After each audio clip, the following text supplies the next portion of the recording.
نبی صلی اللہ علیہ وسلم نے فرمایا جب رمضان آتا ہے تو جنت کے دروازے کھول دیے جاتے ہیں، جہنم کے دروازے بند کر دیے جاتے ہیں، اور ایک منادی ندا دیتا ہے، اے نیکی کے طلبگار آگے بڑھ اور اے برائی کے طلبگار باز آ جا۔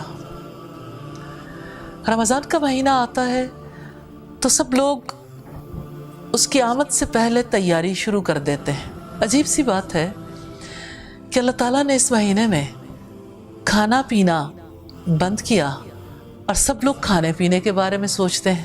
یہ شہر الصیام ہے، یعنی روزوں کا مہینہ ہے، اور ہم سب نے اسے شہر الطعام یعنی کھانے پینے کا مہینہ بنا لیا۔ اور یہ مہینہ ایسا ہے جس میں روزہ بھی اور قرآن بھی دونوں ہر فرد کے لیے کتنی بڑی گواہی بن جائیں گے۔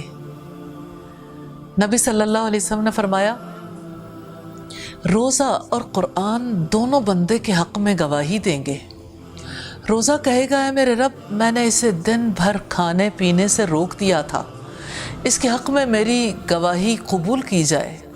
اور قرآن کہے گا اے میرے رب، میں نے اسے راتوں کو آرام سے روک دیا تھا، اس کے حق میں میری گواہی قبول کی جائے، اور دونوں کی گواہی قبول کی جائے گی۔ اب اگر ہم اپنی ڈیلی لائف کو دیکھیں تو اس مہینے میں دو کام سب سے زیادہ ہوتے ہیں، ایک کھانے پینے سے متعلق باتیں اور دوسرے نیند۔ یعنی ہونا تو یہ چاہیے کہ اس مہینے میں اپنی نیند کو کم کیا جائے اور نیند کو قرآن کے لیے وقف کیا جائے، اور دوسری طرف اس مہینے میں اللہ تعالیٰ نے جب کھانے پینے پہ پابندی عائد کی تو وقت کو اچھے طریقے سے استعمال کیا جائے۔ ایک طویل حدیث ہے جس میں حضرت ابو ذر نبی صلی اللہ علیہ وسلم سے سوال کرتے ہیں کہ اے اللہ کے رسول، یہ بتائیے کہ ابراہیم علیہ السلام اور موسیٰ علیہ السلام کے صحیفوں میں کیا باتیں آئیں؟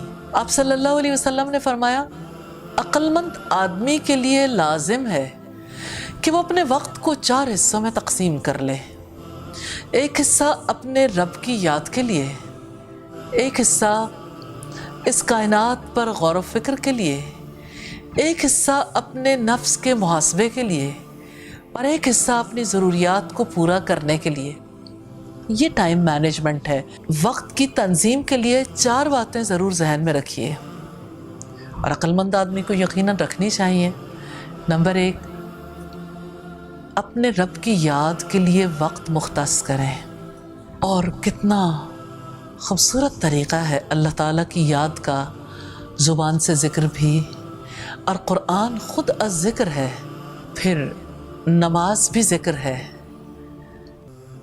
پھر وہ سویٹ میموریز جو انسان کی زندگی کو بدل دیتی ہیں کہ اللہ تعالیٰ کی ہر نعمت کے پیچھے اس کے احسان کو پہچاننا، دینے والے کو دیکھنا، یہ خوبصورت یادوں کا ایک طویل سلسلہ ہے۔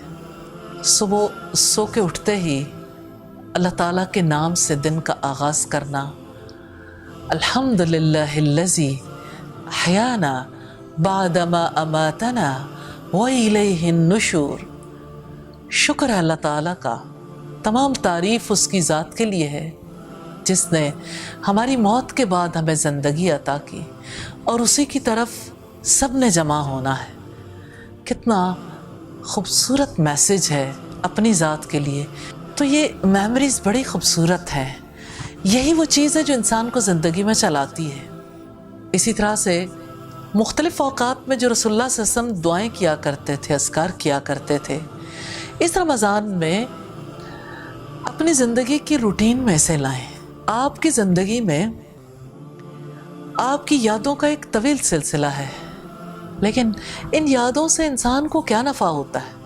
ہر ایک کو ایک اچیومنٹ ہے، اچیومنٹ کا احساس ہے کہ میں نے گویا زندگی میں بہت کچھ کر لیا، لیکن اپنی ذات، اپنی بات، آخر ہماری ذات کتنی بڑی ہو سکتی ہے؟